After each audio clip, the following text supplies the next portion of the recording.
नमस्कार। खबरों की खबर में आपका स्वागत है। उद्धव ठाकरे, तुझे क्या लगता है बुलडोजर चला के तुमने बहुत बड़ा काम किया है? आज मेरा घर टूटा है, कल तेरा घमंड टूटेगा। ये है कंगना की ललकार, जिसके सामने अघाड़ी के सारे नामर्दों की हेकड़ी निकल गई है। दरअसल आज जो कंगना रनौत के घर पर बुलडोजर चला है वो दरअसल शिवसेना की कब्र खोदने जैसा है, क्योंकि उद्धव ठाकरे की बुद्धि और विवेक दोनों ही घास चरने चले गए हैं। एक ही दिन में दो सेल्फ गोल किए हैं। एक तो गैर कानूनी तरीके से कंगना के घर पर बुलडोजर चलवा दिया और दूसरा रिपब्लिक टीवी के 2 पत्रकारों और एक ड्राइवर को गिरफ्तार कर लिया। अगर उद्धव ठाकरे को लगता है कि पुलिस और बीएमसी के जरिए वो देश की जनता और मीडिया की आवाज़ को बंद कर सकते हैं तो ये उनकी सबसे बड़ी गलती है। गलती ही नहीं, ये मूर्खता है। जन भावना को रौंद कर कोई राजनीति नहीं कर सकता है। इतनी छोटी सी बात भी उन्हें समझ नहीं आई है। कंगना के एक बयान से इतने बिफर गए कि ऊल जुलूल हरकतें करने लगे।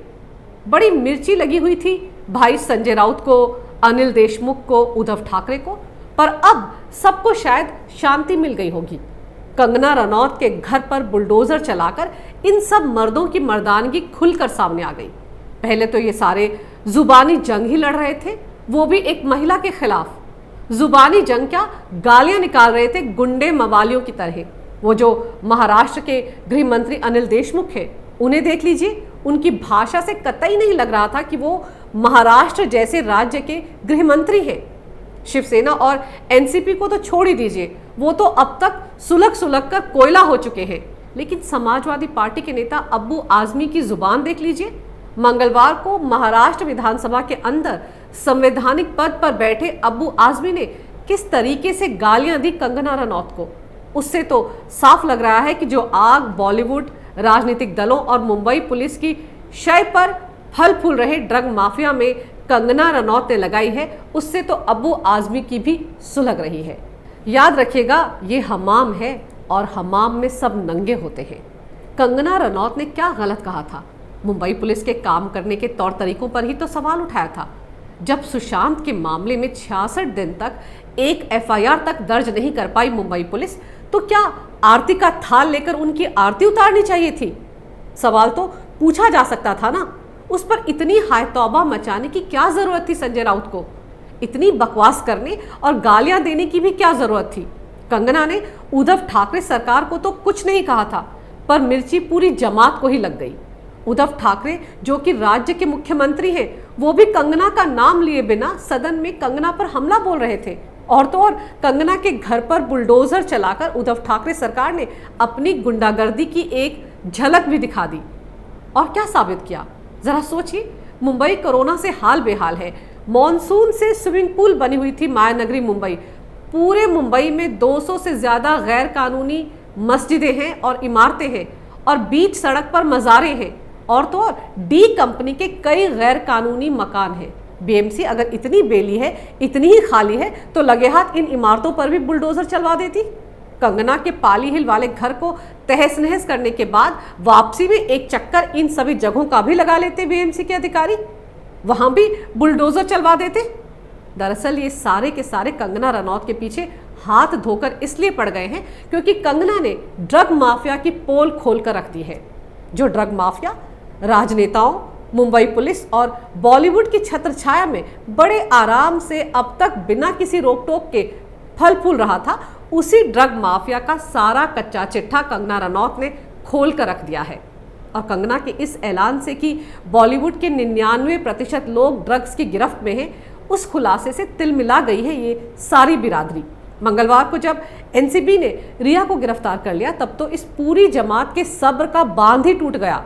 रिया ने तो 25 से ज्यादा हाई प्रोफाइल लोगों के नाम भी एनसीबी की टीम को बता दिए हैं। जाहिर है इस बात से बौखलाई उद्धव ठाकरे सरकार और कर भी क्या सकती थी। कंगना के घर को तोड़ने के बाद ये लोग समझते हैं कि बात यहीं पर खत्म हो जाएगी, लेकिन उद्धव ठाकरे को पता नहीं कि बात तो अब यहाँ से शुरू हुई है। और हाँ, वो रंगे हुए सियार इस वक्त कहाँ हैं जो मंगलवार को रिया चक्रवर्ती के लिए छाती पीट रहे थे। ड्रग के धंधे में लिप्त रिया के लिए ये लोग ट्विटर समेत तमाम सोशल मीडिया साइट्स पर न्याय की हत्या नाम से मुहिम चला रहे थे। इनमें तो जो बॉलीवुड की टुकड़े टुकड़े महिला ब्रिगेड है वो तो रुदाली बनी हुई फिर रही थी। तापसी पन्नू, विद्या बालन, स्वरा भास्कर, ऋचा चड्ढा, शिवानी दांडेकर, वो जावेद अख्तर की बेटी जोया अख्तर, ये पूरी लिबरल ब्रिगेड तो इस बात से बड़ी नाराज थी कि 3-3 जांच एजेंसियां एक महिला को हाउंड कर रही हैं। अब कोई इन सूडो सेकुलर जमात से पूछे कि रिया चक्रवर्ती के लिए तो बड़ा दर्द महसूस हो रहा था, और आज जब महाराष्ट्र की उद्धव ठाकरे सरकार, मुंबई पुलिस और बीएमसी जिस तरह से कंगना रनौत को हाउंड कर रही थी, तब ये सारी की सारी क्या किसी नशे में थी या फिर पार्लर में ब्यूटी टिप्स ले रही थी? कंगना को किस तरह से जलील किया गया, क्या वो इन्हें नजर नहीं आ रहा है? क्या वो इन्हें सही लग रहा था? जिस तरह से संजय राउत ने कंगना को गालियां निकाली, अनिल देशमुख ने गृह मंत्री के पद पर होते हुए कंगना के लिए अमर्यादित शब्दों का इस्तेमाल किया, अब्बू आजमी ने सदन के अंदर कंगना को गालियां दी, उनका अपमान किया, असंवैधानिक भाषा का इस्तेमाल किया, वो इन बहनजियों को सही लग रहा था क्या? तब तो इन सबकी जुबान को लकवा मार गया है, तब तो इनके मुंह में चू तक नहीं निकल रही है। और वो लुटियन मीडिया जो रिया की गिरफ्तारी पर घड़ियाली आंसू बहा रहा था, अब कहाँ गए वो सारे के सारे सियार? अब भी तो इन्हें एक महिला की तार तार होती अस्मिता के लिए सामने आना चाहिए था। अब भी तो लोकतंत्र की हत्या के नाम से हैशटैग चलाना चाहिए था इस खान मार्केट गैंग को। अब क्यों चुप बैठे ये सारे के सारे? रिया का दुख तो बड़ा नजर आता है इनको, पर कंगना का घर जिस तरह से तहस नहस किया गया उद्धव ठाकरे के एक इशारे पर, उस पर ये कुछ नहीं बोलेंगे। क्यों? क्योंकि कंगना का दुख दर्द इनके एजेंडे में फिट ही नहीं बैठता। वो इनके प्रोपेगेंडा के लिए एक फिट किरदार नहीं है। ये गैंग कंगना के लिए कभी नहीं रोएगा, ये सिर्फ रिया चक्रवर्ती के लिए ही रोएगा, क्योंकि वो इन्हें रुलाने वाली है। वो खुद अंदर चली गई है और बॉलीवुड के लोगों, राजनीतिक दल के नेताओं और मुंबई पुलिस के कई अधिकारियों को अपने साथ अंदर ले जाने वाली है। तो डर के मारे ये सारे के सारे उसके लिए रो पीट रहे हैं, उसके लिए हाय तौबा मचा रहे हैं। कंगना ने तो इन सबकी वोट लगा दी है। कंगना की लगाई आग के चलते ही बॉलीवुड, महाराष्ट्र के राजनीतिक दल और मुंबई पुलिस की इस वक्त लंका लगी पड़ी है। सबके सब कटघरे में खड़े हैं। एनसीबी ये पता लगा रही है कि कैसे इन लोगों की छत्रछाया में नशे का ये काला कारोबार चलता रहा। अब धीरे धीरे सभी के चेहरों पर पड़े नकाब उतरने वाले हैं।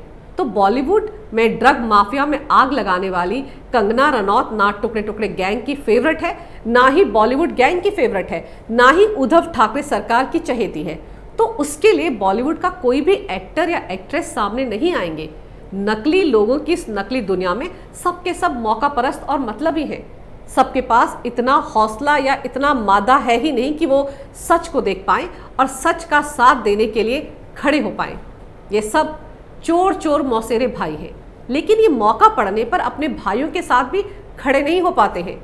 देखना यह है कि मुंबई हाईकोर्ट की फटकार के बाद उद्धव ठाकरे सरकार का अगला कदम क्या रहता है। बीएमसी के सारे अधिकारी जो कंगना का घर गिराने के लिए वहां पहुंचे हुए थे, वो सब के सब अब नप जाएंगे। उद्धव ठाकरे सरकार इस तरह की हरकतें करके सुशांत सिंह राजपूत की संदिग्ध हालात में हुई मौत की जांच को कहीं ना कहीं भटकाने की कोशिश कर रही है। इतना ही नहीं, जो पत्रकार सच सामने लाने की कोशिश में लगे हैं, उन्हें तंग करने में भी कोई कसर नहीं छोड़ रही है। उद्धव ठाकरे सरकार इतनी बौखला गई है कि उन्होंने रिपब्लिक टीवी के 2 पत्रकार और उनके ड्राइवर को 4 दिन की कस्टडी में भेज दिया है। ये सब कार्रवाई इसलिए हो रही है क्योंकि उद्धव ठाकरे किसी को बचाने में जुटे हैं। बॉलीवुड गैंग के नशेड़ियों की ढाल बन गए हैं। सुशांत सिंह के कातिलों को भी छिपाने में लगे हुए हैं। इतना ही नहीं, अब तक तो ये भी कहा जा सकता है कि उद्धव ठाकरे दरअसल ड्रग माफिया के गॉड फादर बन गए हैं। लेकिन उन्हें याद रखना चाहिए कि एनसीबी ने अपनी कार्रवाई कर ली है। जल्द ही बड़े बड़े लोग भी गेड़े में आएंगे और सीबीआई भी तेज रफ्तार से अपनी जांच को आगे बढ़ा रही है।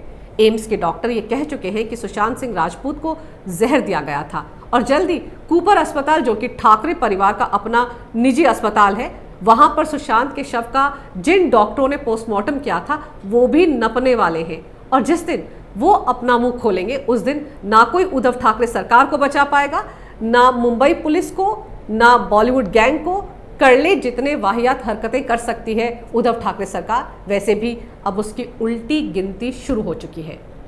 अगर आपको मेरा ये वीडियो अच्छा लगे तो कृपया इसे लाइक करें, शेयर करें और हमारे चैनल को सब्सक्राइब करना ना भूलें। देखते रहिए कैपिटल टीवी।